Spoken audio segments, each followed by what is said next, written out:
Kenapa sholat begitu penting ditunaikan? Karena ia akan menjadi pembeda antara Khalik dengan makhluk. Jadi kalau kita ingin bedakan Tuhan dengan hamba, maka di antara titik penting perbedaannya, kata Allah langsung, itu terletak pada aspek ibadah, khususnya sholat.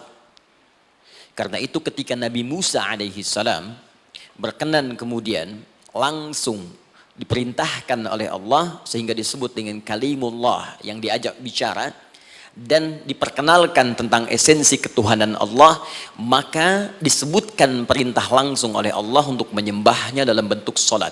Al-Quran surah ke-20 Taha ayat ke-14.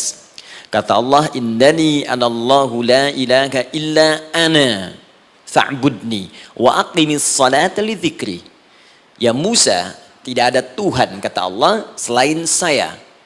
Ya, maka jika engkau telah tahu saya Tuhan, bedanya Tuhan dengan makhluk, fa'budni, maka kewajiban engkau sebagai makhluk menyembah saya.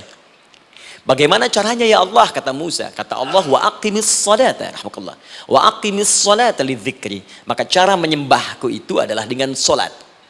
Karena itu semua nabi dan rasul, bahkan sebelum Nabi Muhammad SAW, diperintahkan oleh Allah untuk mengajak umatnya seluruhnya untuk sholat.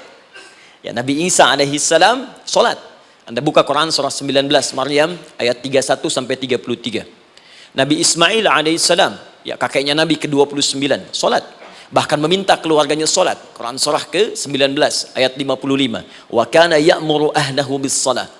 Nabi Zakaria, saudaranya Imran, sholat. Quran surah ketiga, ya, ayat ke-38 sampai dengan 39. Ayat 39-nya tegas mengatakan, "Fanadathu malaika wa huwa qa'imun yusalli fil mihrab."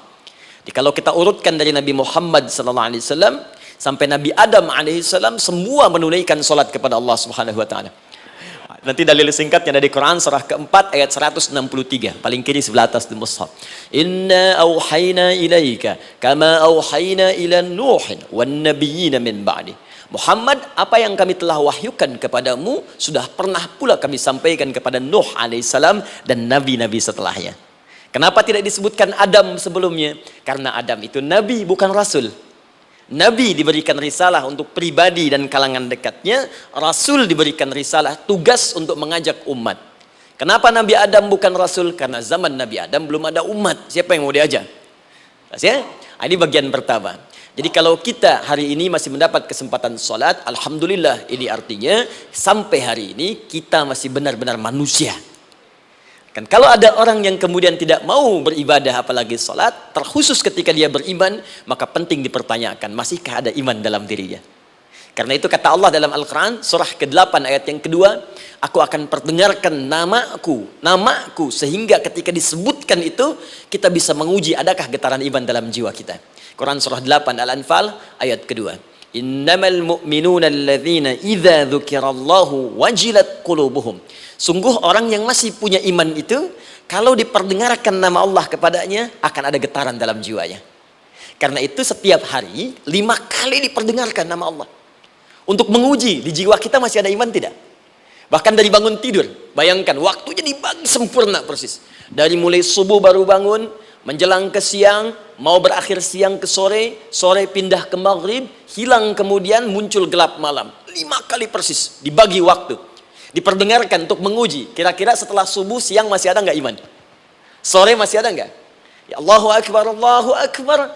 Karena itu kalau iman masih ada melekat di jiwa kita, demi Allah saya katakan, begitu kita mendengar suara azan, pasti hati kita akan mengatakan, Allahu Akbar, Allahu Akbar. Wih, sudah azan ya?